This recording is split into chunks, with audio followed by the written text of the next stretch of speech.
আসলে একটা সুন্দর মেয়ের কি করণীয়? সঠিক একটা লাইফ পার্টনার খুঁজে নেওয়া। দিন শেষে কিন্তু সে তাই করে। দেখেন, একটা মেয়ে যদি দেখতে শুনতে ভালো হয়, সুন্দর হয়, তাহলে তার বাসার সামনে কিন্তু পাত্রের অভাব হয় না।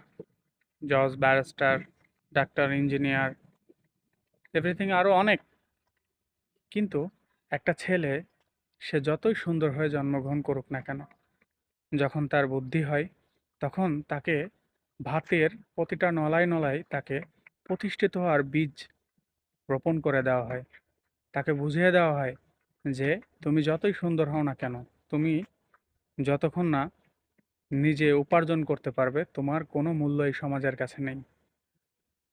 তো সুন্দর, আসলে সেটা মেয়েদের ক্ষেত্রে, তারা সঠিক লাইফ পার্টনার খুঁজে নেওয়ার ক্ষেত্রে, কিন্তু ছেলেরা, তারা সুন্দর হয়ে কিন্তু তাদের কোনো মূল্য নেই।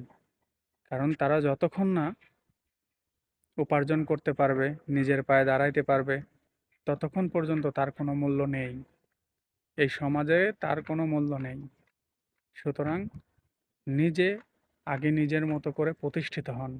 তারপরে ওই মেয়ে নামক প্রজাপতির পিছনে ঘোরা আপনার লাগবে না। আপনি যখন প্রতিষ্ঠিত হয়ে যাবেন, তখন সেই প্রজাপতির বাবারা এসে আপনার পিছনে ঘুরবে।